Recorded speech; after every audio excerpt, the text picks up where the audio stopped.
英語聞き流しリスニング、英語テキストと MP3 音声ダウンロードはホームページからご利用いただけます。88thpp.com 88thpp.com Chapter 20. Freed from prison, Pinocchio sets out to return to the fairy, but on the way he meets a serpent and later is caught in a trap. Fancy the happiness of Pinocchio on finding himself free. Without saying yes or no, he fled from the city and set out on the road that was to take him back to the house of the lovely fairy. It had rained for many days, and the road was so muddy that, at times, Pinocchio sank down almost to his knees. But he kept on bravely. Tormented by the wish to see his father and his fairy sister with azure hair, he raced like a greyhound. As he ran, he was splashed with mud even up to his cap. "How unhappy I have been," he said to himself. "And yet I deserve everything, for I am certainly very stubborn and stupid. I will always have my own way. I won't listen to those who love me and who have more brains than I, but from now on, I'll be different and I'll try to become a most obedient boy. I have found out, beyond any doubt whatever, that disobedient boys are certainly far from happy, and that, in the long run, they always lose out. I wonder if father is waiting for me. Will I find him at the fairy's house? It is so long, poor man, since I have seen him, and I do so want his love and his kisses. And will the fairy ever forgive me for all I have done? She who has been so good to me and to whom I owe my life. Can there be a worse or more heartless boy than I am anywhere?" As he spoke, he stopped suddenly, frozen with terror. What was the matter? An immense serpent lay stretched across the road, a serpent with a bright green skin, fiery eyes which glowed and burned, and a pointed tail that smoked like a chimney. How frightened was poor Pinocchio! He ran back wildly for half a mile, and at last settled himself atop a heap of stones to wait for the serpent to go on his way and leave the road clear for him. He waited an hour, 2 hours, 3 hours, but the serpent was always there, and even from afar one could see the flash of his red eyes and the column of smoke which rose from his long, pointed tail. Pinocchio, trying to feel very brave, walked straight up to him and said in a sweet, soothing voice, "I beg your pardon, Mr. Serpent, would you be so kind as to step aside to let me pass?" He might as well have talked to a wall.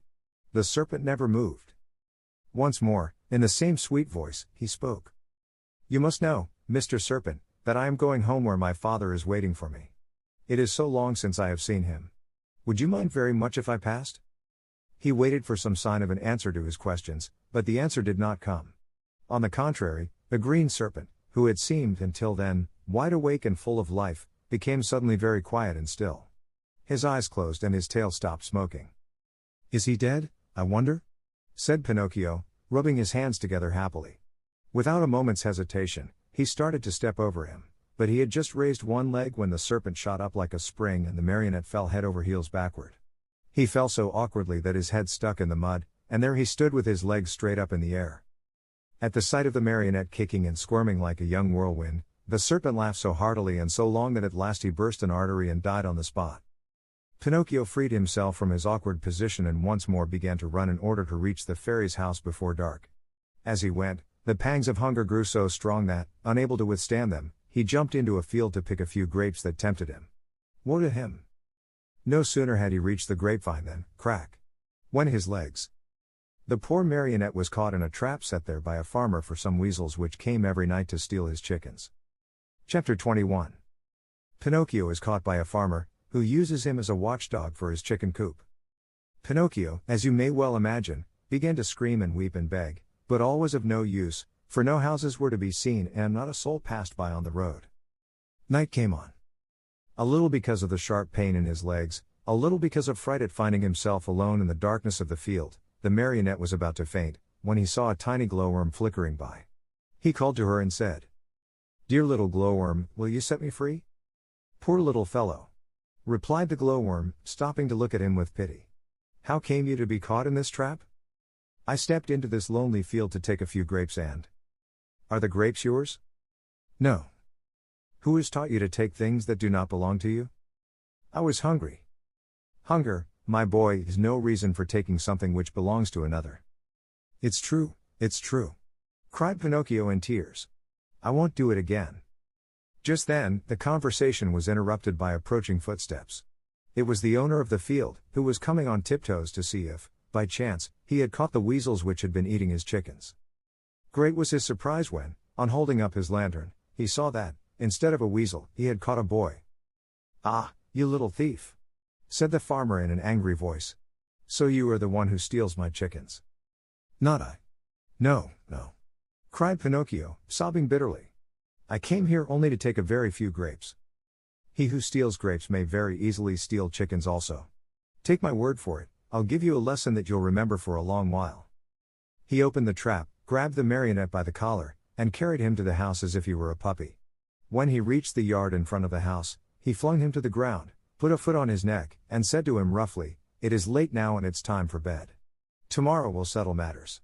In the meantime, since my watchdog died today, you may take his place and guard my henhouse." No sooner said than done. He slipped a dog collar around Pinocchio's neck and tightened it so that it would not come off. A long iron chain was tied to the collar. The other end of the chain was nailed to the wall. "If tonight it should happen to rain," said the farmer, "you can sleep in that little doghouse nearby, where you will find plenty of straw for a soft bed. It has been Melampo's bed for 3 years, and it will be good enough for you. And if, by any chance, any thieves should come, be sure to bark." After this last warning, the farmer went into the house and closed the door and barred it. Poor Pinocchio huddled close to the doghouse, more dead than alive from cold, hunger, and fright. Now and again he pulled and tugged at the collar, which nearly choked him, and cried out in a weak voice, "I deserve it. Yes, I deserve it. I have been nothing but a truant and a vagabond. I have never obeyed anyone, and I have always done as I pleased. If I were only like so many others and had studied and worked and stayed with my poor old father, I should not find myself here now, in this field and in the darkness, taking the place of a farmer's watchdog. Oh, if I could start all over again. But what is done can't be undone, and I must be patient." After this little sermon to himself, which came from the very depths of his heart, Pinocchio went into the doghouse and fell asleep. Chapter 22. Pinocchio discovers the thieves and, as a reward for faithfulness, he regains his liberty. Even though a boy may be very unhappy, he very seldom loses sleep over his worries. The marionette, being no exception to this rule, slept on peacefully for a few hours till well along toward midnight, when he was awakened by strange whisperings and stealthy sounds coming from the yard. He stuck his nose out of the doghouse and saw 4 slender, hairy animals. They were weasels, small animals very fond of both eggs and chickens. One of them left her companions and, going to the door of the doghouse, said in a sweet voice, "Good evening, Melampo." "My name is not Melampo," answered Pinocchio. "Who are you, then?" "I am Pinocchio." "What are you doing here?" "I'm the watchdog." "But where's Melampo? Where is the old dog who used to live in this house?" "He died this morning." "Died? Poor beast. He was so good. Still, judging by your face, I think you, too, are a good-natured dog." "I beg your pardon, I am not a dog." "What are you, then?" "I am a marionette." "Are you taking the place of the watchdog?" "I'm sorry to say that I am. I'm being punished." "Well, I shall make the same terms with you that we had with the dead Melampo. I am sure you will be glad to hear them." "And what are the terms?" "This is our plan: we'll come once in a while, as in the past, to pay a visit to this henhouse, and we'll take away 8 chickens. Of these, 7 are for us, and 1 for you, provided, of course, that you will make believe you are sleeping and will not bark for the farmer." "Did Melampo really do that?" asked Pinocchio. "Indeed he did, and because of that we were the best of friends. Sleep away peacefully, and remember that before we go we shall leave you a nice fat chicken all ready for your breakfast in the morning. Is that understood?" "Even too well," answered Pinocchio. And shaking his head in a threatening manner, he seemed to say, "We'll talk this over in a few minutes, my friends." As soon as the 4 weasels had talked things over, they went straight to the chicken coop which stood close to the doghouse. Digging busily with teeth and claws, they opened the little door and slipped in. But they were no sooner in than they heard the door close with a sharp bang. The one who had done the trick was Pinocchio, who, not satisfied with that, dragged a heavy stone in front of it. That done, he started to bark. And he barked as if he were a real watchdog, "Bow, wow, wow. Bow, wow." The farmer heard the loud barks and jumped out of bed. Taking his gun, he leapt to the window and shouted, "What's the matter?" "The thieves are here," answered Pinocchio. "Where are they?" "In the chicken coop." "I'll come down in a second." And, in fact, he was down in the yard in a twinkling and running toward the chicken coop. He opened the door, pulled out the weasels one by one, and, after tying them in a bag, said to them in a happy voice, "You're in my hands at last. I could punish you now, but I'll wait. In the morning you may come with me to the inn and there you'll make a fine dinner for some hungry mortal. It is really too great an honor for you, one you do not deserve, but, as you see, I am really a very kind and generous man and I am going to do this for you." Then he went up to Pinocchio and began to pet and caress him. "How did you ever find them out so quickly? And to think that Melampo, my faithful Melampo, never saw them in all these years." The marionette could have told, then and there, all he knew about the shameful contract between the dog and the weasels, but thinking of the dead dog, he said to himself, "Melampo is dead. What is the use of accusing him? The dead are gone and they cannot defend themselves. The best thing to do is to leave them in peace." "Were you awake or asleep when they came?" continued the farmer. "I was asleep," answered Pinocchio, "but they awakened me with their whisperings. One of them even came to the door of the doghouse and said to me, 'If you promise not to bark, we will make you a present of one of the chickens for your breakfast.' Did you hear that? They had the audacity to make such a proposition as that to me. For you must know that, though I am a very wicked marionette full of faults, still I never have been, nor ever shall be, bribed." "Fine boy!" cried the farmer, slapping him on the shoulder in a friendly way. "You ought to be proud of yourself. And to show you what I think of you, you are free from this instant." And he slipped the dog collar from his neck. Chapter 23. Pinocchio weeps upon learning that the lovely maiden with azure hair is dead. He meets a pigeon, who carries him to the seashore. He throws himself into the sea to go to the aid of his father. As soon as Pinocchio no longer felt the shameful weight of the dog collar around his neck, he started to run across the fields and meadows, and never stopped till he came to the main road that was to take him to the fairy's house. When he reached it, he looked into the valley far below him and there he saw the wood where unluckily he had met the fox and the cat, and the tall oak tree where he had been hanged, but though he searched far and near, he could not see the house where the fairy with the azure hair lived. He became terribly frightened and, running as fast as he could, he finally came to the spot where it had once stood. The little house was no longer there. In its place lay a small marble slab, which bore this sad inscription: "Here lies the lovely fairy with azure hair who died of grief when abandoned by her little brother Pinocchio." The poor marionette was heartbroken at reading these words. He fell to the ground and, covering the cold marble with kisses, burst into bitter tears. He cried all night, and dawn found him still there, though his tears had dried and only hard, dry sobs shook his wooden frame. But these were so loud that they could be heard by the faraway hills. As he sobbed he said to himself, "Oh, my fairy, my dear, dear fairy, why did you die? Why did I not die, who am so bad, instead of you, who are so good? And my father, where can he be? Please, dear fairy, tell me where he is and I shall never, never leave him again. You are not really dead, are you? If you love me, you will come back, alive as before. Don't you feel sorry for me? I'm so lonely. If the 2 assassins come, they'll hang me again from the giant oak tree and I will really die, this time. What shall I do alone in the world? Now that you are dead and my father is lost, where shall I eat? Where shall I sleep? Who will make my new clothes? Oh, I want to die. Yes, I want to die. Oh, oh." Poor Pinocchio. He even tried to tear his hair, but as it was only painted on his wooden head, he could not even pull it. Just then a large pigeon flew far above him. Seeing the marionette, he cried to him, "Tell me, little boy, what are you doing there? Can't you see? I'm crying," cried Pinocchio, lifting his head toward the voice and rubbing his eyes with his sleeve. "Tell me," asked the pigeon, "do you by chance know of a marionette, Pinocchio by name?" "Pinocchio? Did you say Pinocchio?" replied the marionette, jumping to his feet. "Why, I am Pinocchio." At this answer, the pigeon flew swiftly down to the earth. He was much larger than a turkey. "Then you know Geppetto also?" "Do I know him? He's my father, my poor, dear father. Has he, perhaps, spoken to you of me? Will you take me to him? Is he still alive? Answer me, please. Is he still alive? I left him 3 days ago on the shore of a large sea." "What was he doing?" "He was building a little boat with which to cross the ocean. For the last 4 months, that poor man has been wandering around Europe, looking for you. Not having found you yet, he has made up his mind to look for you in the New World, far across the ocean." "How far is it from here to the shore?" asked Pinocchio anxiously. "More than 50 miles. 50 miles? Oh, dear pigeon, how I wish I had your wings. If you want to come, I'll take you with me." "How?" "Astride my back. Are you very heavy?" "Heavy? Not at all. I'm only a feather. Very well. Saying nothing more, Pinocchio jumped on the pigeon's back and, as he settled himself, he cried out gaily. Gallop on, my pretty steed. I'm in a great hurry. The pigeon flew away, and in a few minutes he had reached the clouds. The marionette looked to see what was below them.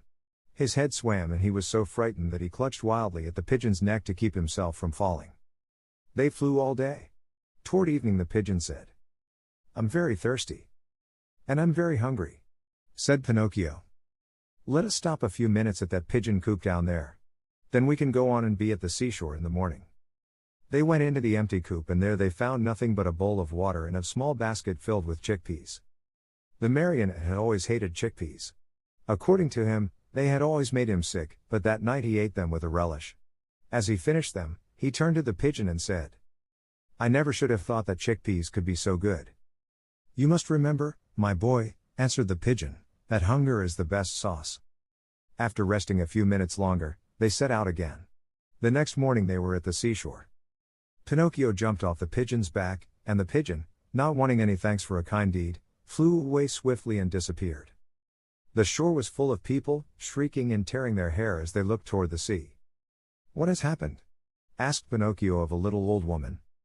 A poor old father lost his only son some time ago and today he built a tiny boat for himself in order to go in search of him across the ocean. The water is very rough and we're afraid he will be drowned. Where is the little boat? There. Straight down there, answered the little old woman, pointing to a tiny shadow, no bigger than a nutshell, floating on the sea. Pinocchio looked closely for a few minutes and then gave a sharp cry. It's my father. It's my father. Meanwhile, the little boat, tossed about by the angry waters, appeared and disappeared in the waves. And Pinocchio, standing on a high rock, tired out with searching, waved to him with hand and cap and even with his nose. It looked as if Geppetto, though far away from the shore, recognized his son, for he took off his cap and waved also. He seemed to be trying to make everyone understand that he would come back if he were able, but the sea was so heavy that he could do nothing with his oars. Suddenly a huge wave came and the boat disappeared. They waited and waited for it, but it was gone. Poor man, said the fisher folk on the shore, whispering a prayer as they turned to go home. Just then a desperate cry was heard. Turning around, the fisher folk saw Pinocchio dive into the sea and heard him cry out. I'll save him. I'll save my father. The marionette, being made of wood, floated easily along and swam like a fish in the rough water. Now and again he disappeared only to reappear once more. In a twinkling, he was far away from land. At last he was completely lost to view. Poor boy! Cried the fisher folk on the shore, and again they mumbled a few prayers as they returned home. Chapter 24. Pinocchio reaches the island of the busy bees and finds the fairy once more. Pinocchio, spurred on by the hope of finding his father and of being in time to save him, swam all night long. And what a horrible night it was! It poured rain, it hailed, it thundered, and the lightning was so bright that it turned the night into day.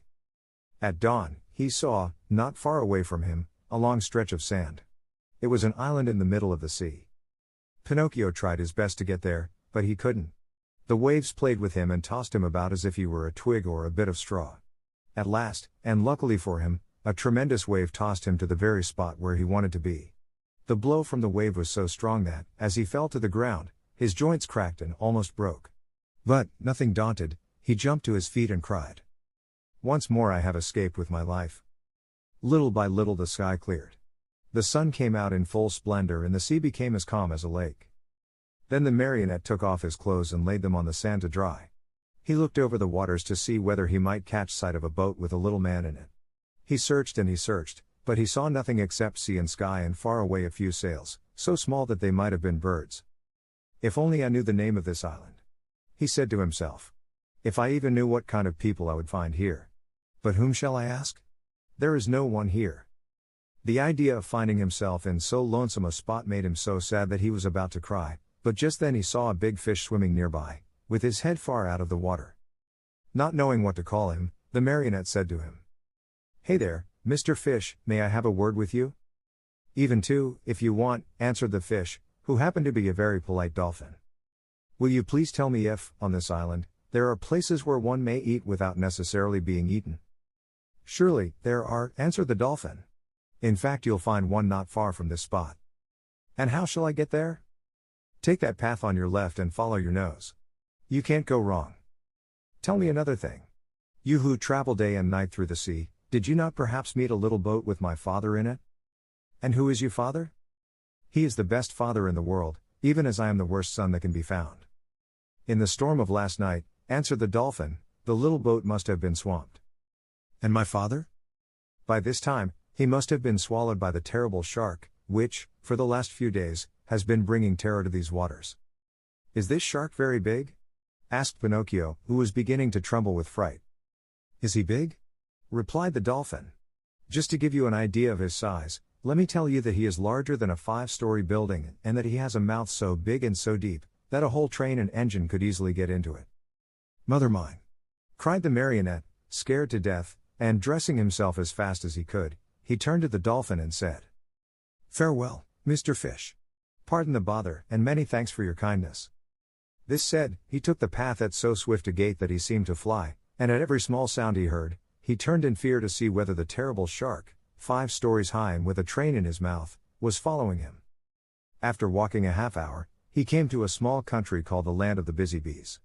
The streets were filled with people running to and fro about their tasks. Everyone worked, everyone had something to do. Even if one were to search with a lantern, not one idle man or one tramp could have been found. I understand, said Pinocchio at once wearily, this is no place for me. I was not born for work. But in the meantime, he began to feel hungry, for it was 24 hours since he had eaten. What was to be done? There were only 2 means left to him in order to get a bite to eat. He had either to work or to beg. He was ashamed to beg, because his father had always preached to him that begging should be done only by the sick or the old. He had said that the real poor in this world, deserving of our pity and help, were only those who, either through age or sickness, had lost the means of earning their bread with their own hands. All others should work, and if they didn't, and went hungry, so much the worse for them. Just then a man passed by, worn out and wet with perspiration, pulling, with difficulty, 2 heavy carts filled with coal. Pinocchio looked at him and, judging him by his looks to be a kind man, said to him with eyes downcast in shame, Will you be so good as to give me a penny, for I am faint with hunger? Not only 1 penny, answered the coal man. I'll give you 4 if you will help me pull these 2 wagons. I am surprised, answered the marionette, very much offended. I wish you to know that I never have been a donkey, nor have I ever pulled a wagon. So much the better for you, answered the coal man. Then, my boy, if you are really faint with hunger, eat 2 slices of your pride, and I hope they don't give you indigestion. A few minutes after, a bricklayer passed by, carrying a pail full of plaster on his shoulder. Good man, will you be kind enough to give a penny to a poor boy who is yawning from hunger? Gladly, answered the bricklayer. Come with me and carry some plaster, and instead of 1 penny, I'll give you 5. But the plaster is heavy, answered Pinocchio, and the work too hard for me. If the work is too hard for you, my boy, enjoy your yawns and may they bring you luck. In less than a half hour, at least 20 people passed and Pinocchio begged of each one, but they all answered, Aren't you ashamed? Instead of being a beggar in the streets, why don't you look for work and earn your own bread? Finally a little woman went by carrying 2 water jugs. Good woman, will you allow me to have a drink from one of your jugs? Asked Pinocchio, who was burning up with thirst. With pleasure, my boy, she answered, setting the 2 jugs on the ground before him. When Pinocchio had had his fill, he grumbled, as he wiped his mouth. My thirst is gone. If I could only as easily get rid of my hunger.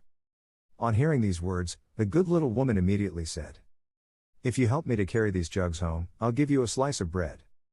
Pinocchio looked at the jug and said neither yes nor no. And with the bread, I'll give you a nice dish of cauliflower with white sauce on it. Pinocchio gave the jug another look and said neither yes nor no. And after the cauliflower, some cake and jam. At this last bribery, Pinocchio could no longer resist and said firmly, Very well. I'll take the jug home for you. The jug was very heavy, and the marionette, not being strong enough to carry it with his hands, had to put it on his head. When they arrived home, the little woman made Pinocchio sit down at a small table and placed before him the bread, the cauliflower, and the cake. Pinocchio did not eat, he devoured. His stomach seemed a bottomless pit. His hunger finally appeased, he raised his head to thank his kind benefactress. But he had not looked at her long when he gave a cry of surprise and sat there with his eyes wide open, his fork in the air, and his mouth filled with bread and cauliflower. "Why all this surprise?" asked the good woman, laughing. "Because," answered Pinocchio, stammering and stuttering, "because, you look like, you remind me of, yes, yes, the same voice, the same eyes, the same hair, yes, yes, yes, you also have the same azure hair she had, oh, my little fairy, my little fairy. Tell me that it is you. Don't make me cry any longer. If you only knew. I have cried so much, I have suffered so." And Pinocchio threw himself on the floor and clasped the knees of the mysterious little woman. Chapter 25. Pinocchio promises the fairy to be good and to study, as he is growing tired of being a marionette, and wishes to become a real boy. If Pinocchio cried much longer, the little woman thought he would melt away, so she finally admitted that she was the little fairy with azure hair. "You rascal of a marionette. How did you know it was I?" she asked, laughing. "My love for you told me who you were. Do you remember? You left me when I was a little girl and now you find me a grown woman. I am so old, I could almost be your mother. I am very glad of that, for then I can call you mother instead of sister. For a long time I have wanted a mother, just like other boys. But how did you grow so quickly? That's a secret. Tell it to me. I also want to grow a little. Look at me. I have never grown higher than a penny's worth of cheese." "But you can't grow," answered the fairy. "Why not?" "Because marionettes never grow. They are born marionettes, they live marionettes, and they die marionettes." "Oh, I'm tired of always being a marionette," cried Pinocchio disgustedly. "It's about time for me to grow into a man as everyone else does." "And you will if you deserve it." "Really? What can I do to deserve it?" "It's a very simple matter. Try to act like a well-behaved child." "Don't you think I do?" "Far from it. Good boys are obedient, and you, on the contrary. And I never obey. Good boys love study and work, but you. And I, on the contrary, am a lazy fellow and a tramp all year round. Good boys always tell the truth. And I always tell lies. Good boys go gladly to school. And I get sick if I go to school. From now on I'll be different. Do you promise?" "I promise. I want to become a good boy and be a comfort to my father. Where is my poor father now?" "I do not know. Will I ever be lucky enough to find him and embrace him once more?" "I think so. Indeed, I am sure of it." At this answer, Pinocchio's happiness was very great. He grasped the fairy's hands and kissed them so hard that it looked as if he had lost his head. Then lifting his face, he looked at her lovingly and asked, "Tell me, little mother, it isn't true that you are dead, is it?" "It doesn't seem so," answered the fairy, smiling. "If you only knew how I suffered and how I wept when I read here lies. I know it, and for that I have forgiven you. The depth of your sorrow made me see that you have a kind heart. There is always hope for boys with hearts such as yours, though they may often be very mischievous. This is the reason why I have come so far to look for you. From now on, I'll be your own little mother." "Oh, how lovely!" cried Pinocchio, jumping with joy. "You will obey me always and do as I wish?" "Gladly, very gladly, more than gladly." "Beginning tomorrow," said the fairy, "you'll go to school every day." Pinocchio's face fell a little. "Then you will choose the trade you like best." Pinocchio became more serious. "What are you mumbling to yourself?" asked the fairy. "I was just saying," whined the marionette in a whisper, "that it seems too late for me to go to school now." "No, indeed. Remember, it is never too late to learn. But I don't want either trade or profession." "Why?" "Because work wearies me." "My dear boy," said the fairy, "people who speak as you do usually end their days either in a prison or in a hospital. A man, remember, whether rich or poor, should do something in this world. No one can find happiness without work. Woe betide the lazy fellow. Laziness is a serious illness and one must cure it immediately, yes, even from early childhood. If not, it will kill you in the end." These words touched Pinocchio's heart. He lifted his eyes to his fairy and said seriously, "I'll work, I'll study, I'll do all you tell me. After all, the life of a marionette has grown very tiresome to me and I want to become a boy, no matter how hard it is. You promise that, do you not?" "Yes, I promise, and now it is up to you." Chapter 26. Pinocchio goes to the seashore with his friends to see the terrible shark. In the morning, bright and early, Pinocchio started for school.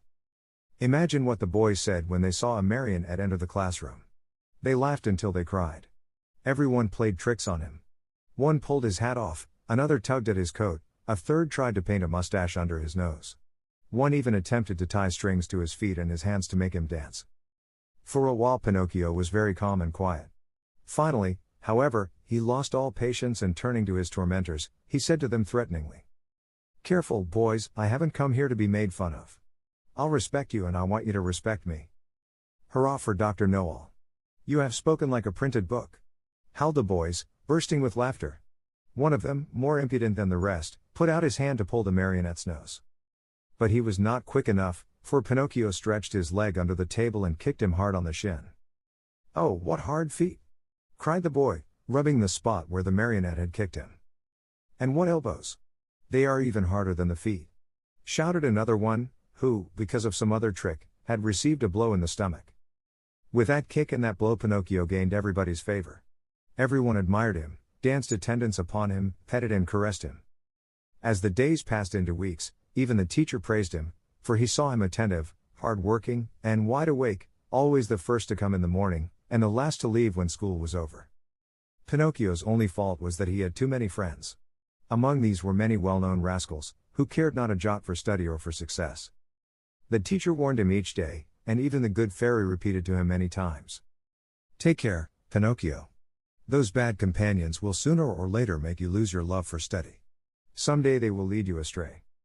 "There's no such danger," answered the marionette, shrugging his shoulders and pointing to his forehead as if to say, "I'm too wise." So it happened that one day, as he was walking to school, he met some boys who ran up to him and said, "Have you heard the news?" "No. A shark as big as a mountain has been seen near the shore." "Really? I wonder if it could be the same one I heard of when my father was drowned?" "We are going to see it. Are you coming?" "No, not I. I must go to school." "What do you care about school? You can go there tomorrow. With a lesson more or less, we are always the same donkeys." "And what will the teacher say?" "Let him talk.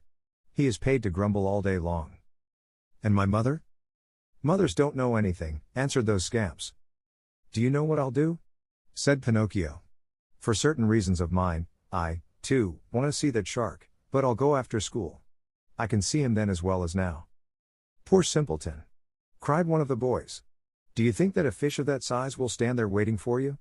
He turns and off he goes, and no one will ever be the wiser." "How long does it take from here to the shore?" asked the marionette. "1 hour there and back." "Very well, then.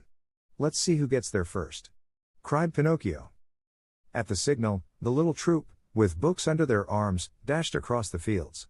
Pinocchio led the way, running as if on wings, the others following as fast as they could.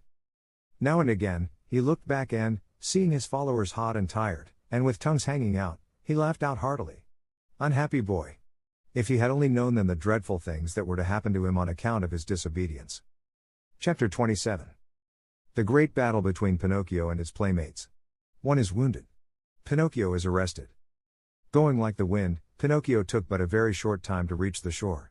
He glanced all about him, but there was no sign of a shark. The sea was as smooth as glass. "Hey there, boys! Where's that shark?" he asked, turning to his playmates. "He may have gone for his breakfast," said one of them, laughing. "Or, perhaps, he went to bed for a little nap," said another, laughing also. From the answers and the laughter which followed them, Pinocchio understood that the boys had played a trick on him. "What now?" he said angrily to them. "What's the joke?" "Oh, the joke's on you!" cried his tormentors, laughing more heartily than ever, and dancing gaily around the marionette. "And that is?" "That we have made you stay out of school to come with us. Aren't you ashamed of being such a goody-goody, and of studying so hard? You never have a bit of enjoyment. And what is it to you, if I do study? What does the teacher think of us, you mean? Why? Don't you see? If you study and we don't, we pay for it. After all, it's only fair to look out for ourselves. What do you want me to do? Hate school and books and teachers, as we all do. They are your worst enemies, you know, and they like to make you as unhappy as they can. And if I go on studying, what will you do to me? You'll pay for it." "Really, you amuse me," answered the marionette, nodding his head. "Hey, Pinocchio," cried the tallest of them all, "that will do. We are tired of hearing you bragging about yourself, you little turkey cock. You may not be afraid of us, but remember we are not afraid of you, either. You are alone, you know, and we are 7. Like the 7 sins, said Pinocchio, still laughing. Did you hear that? He has insulted us all. He has called us sins. Pinocchio, apologize for that, or look out. Cuck, ooh, said the marionette, mocking them with his thumb to his nose. You'll be sorry. Cuck, ooh. We'll whip you soundly. Cuck, ooh. You'll go home with a broken nose. Cuck, ooh. Very well, then. Take that, and keep it for your supper, called out the boldest of his tormentors. And with the words, he gave Pinocchio a terrible blow on the head. Pinocchio answered with another blow, and that was the signal for the beginning of the fray. In a few moments, the fight raged hot and heavy on both sides. Pinocchio, although alone, defended himself bravely. With those 2 wooden feet of his, he worked so fast that his opponents kept at a respectful distance. Wherever they landed, they left their painful mark and the boys could only run away and howl. Enraged at not being able to fight the marionette at close quarters, they started to throw all kinds of books at him. Readers, geographies, histories, grammars flew in all directions. But Pinocchio was keen of eye and swift of movement, and the books only passed over his head, landed in the sea and disappeared. The fish, thinking they might be good to eat, came to the top of the water in great numbers. Some took a nibble, some took a bite, but no sooner had they tasted a page or 2, than they spat them out with a wry face, as if to say, "What a horrid taste! Our own food is so much better." Meanwhile, the battle waxed more and more furious. At the noise, a large crab crawled slowly out of the water and, with a voice that sounded like a trombone suffering from a cold, he cried out, "Stop fighting, you rascals! These battles between boys rarely end well. Trouble is sure to come to you." Poor crab! He might as well have spoken to the wind.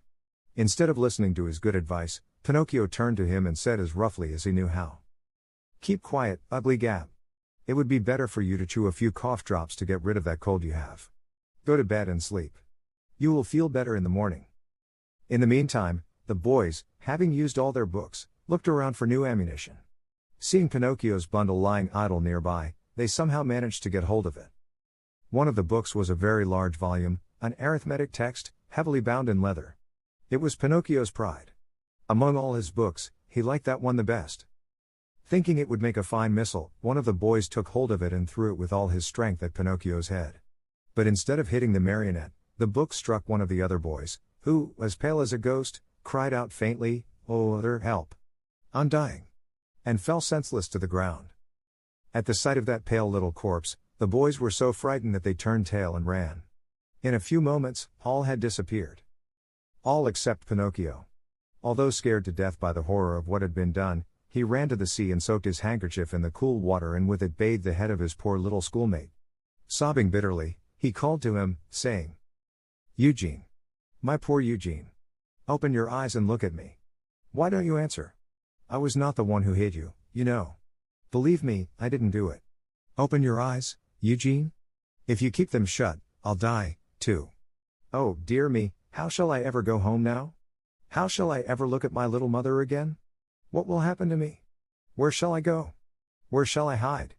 Oh, how much better it would have been, 1,000 times better, if only I had gone to school.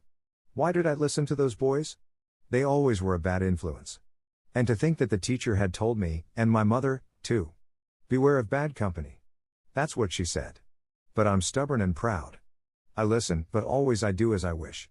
And then I pay. I've never had a moment's peace since I've been born. Oh, dear. What will become of me? What will become of me?" Pinocchio went on crying and moaning and beating his head. Again and again he called to his little friend, when suddenly he heard heavy steps approaching. He looked up and saw 2 tall carabineers near him. "What are you doing stretched out on the ground?" they asked Pinocchio. "I'm helping this schoolfellow of mine." "Has he fainted?" "I should say so," said one of the carabineers, bending to look at Eugene. "This boy has been wounded on the temple." "Who has hurt him?" "Not I," stammered the marionette, who had hardly a breath left in his whole body.